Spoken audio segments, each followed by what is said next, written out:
Bonjour et bienvenue dans Recettes et diététiques. Aujourd'hui, je vous propose une recette facile à faire et délicieuse.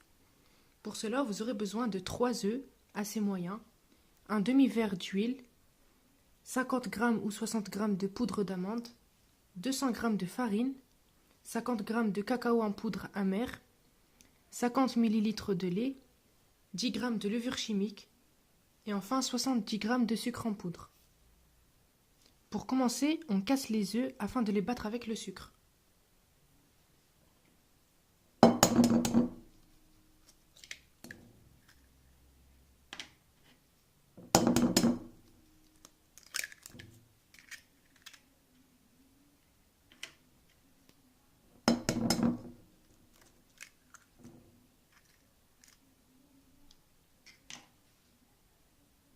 Voici les 3 œufs cassés avec une pincée de sel et 60 g de sucre en poudre, ou alors 70 g selon le goût.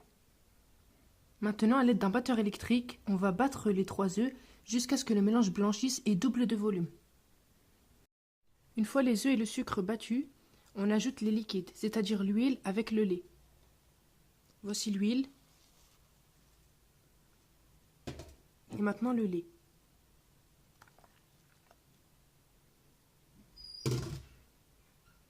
Maintenant, avec un batteur électrique, on continue de battre. Une fois que le mélange est homogène, on commence à ajouter les poudres. On commence par la poudre d'amande.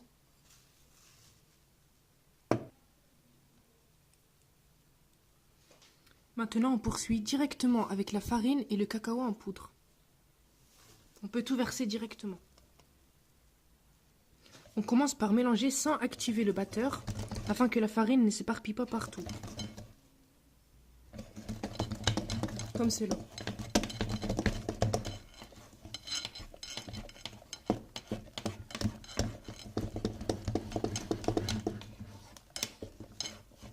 Vous pouvez aussi ajouter du café pour apporter un goût plus fort au gâteau, mais cela reste facultatif.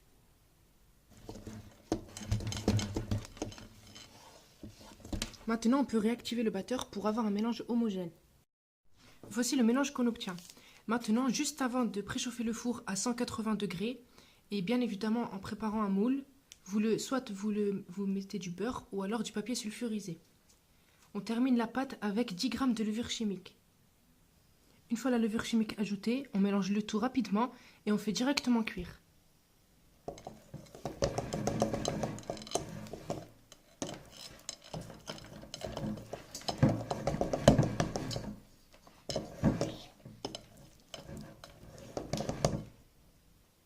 Maintenant que la pâte est prête, on peut la verser dans le moule directement.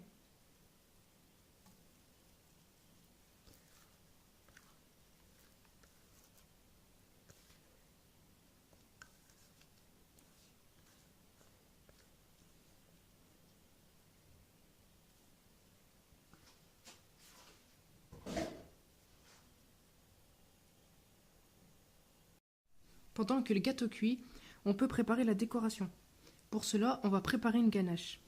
Pour la ganache, vous aurez besoin de 20 centilitres de crème liquide, 150 g d'amandes effilées, vous pouvez légèrement les griller, et enfin 200 g de chocolat noir pâtissier, soit du 56% de cacao ou alors 70%.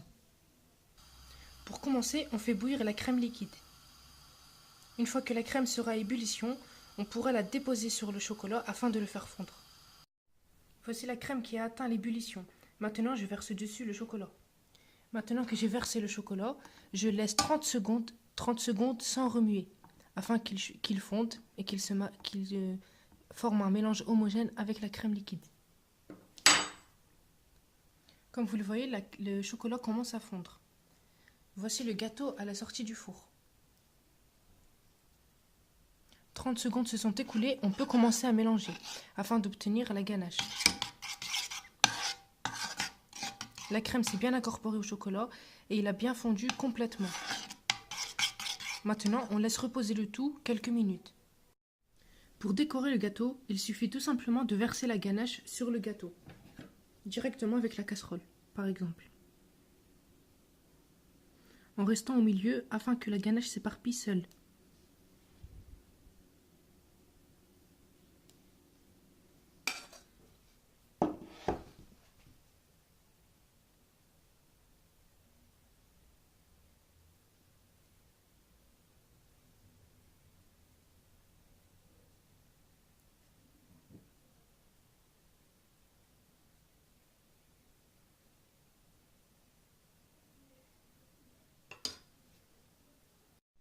Maintenant, on termine par verser les amandes effilées. Vous pouvez soit faire des décors, par exemple en trait, ou alors autour du gâteau, ou tout simplement les verser un peu partout. Voici le résultat final. Maintenant, c'est parti pour 2 heures au réfrigérateur, afin que la ganache durcisse un peu. Voici le rendu final au bout de 2 heures au réfrigérateur. Vous pouvez consommer ce gâteau au goûter ou alors au petit déjeuner, ou alors en dessert. Voilà, j'espère que cette vidéo vous a plu et vous aura été utile. En attendant, je vous dis à la prochaine pour une prochaine vidéo. À bientôt.